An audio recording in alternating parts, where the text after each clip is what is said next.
Biolog, profesor dhe ekspert të fushës nga gjithë rajoni i Ballkanit e Mexher janë bërë bashkë për një mision të veçantë monitorimin e pilivesave në ekosistemin e pasur të Liçenit të Shkodrës dhe lumit Buna.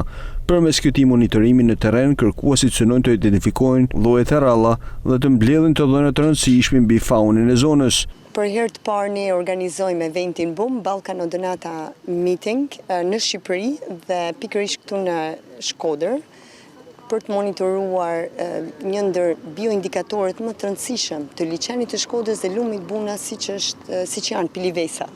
Dhe është një ndër speciet më pak të studiuara, le të themi.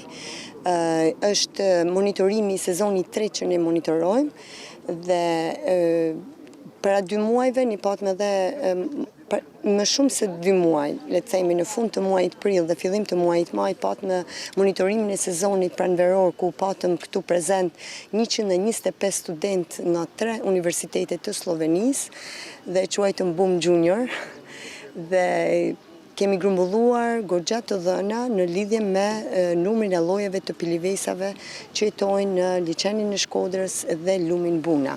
Tashmë edhe me statusin e ri që gëzon Liçeni i Shkodrës dhe gjithë pellgu i mbledhës i tij me statusin më të lartë zonë biosferë rezervë në UNESCO, të dhënat shkencore do vlejnë shumë për ruajtjen, monitorimin e këtyre vlerave natyrore të jashtëzakonshme që ka Liçeni i Shkodrës dhe lumi Buna.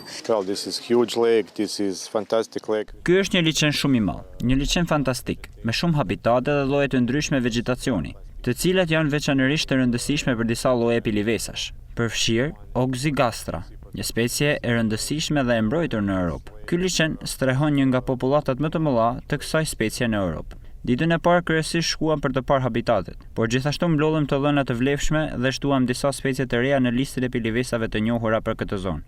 Pra, duke i shtuar kërkimit të mëparshëm të vitit të kaluar dhe këtij viti, zbuluam edhe disa specie të tjera.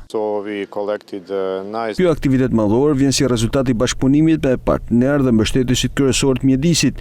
Eventi mbështetet nga programi Greenal zbatuar nga Instituti për Zhvillimin e Habitatit dhe Vis Albania me financim nga Ambasada e Suedisë në Tiranë.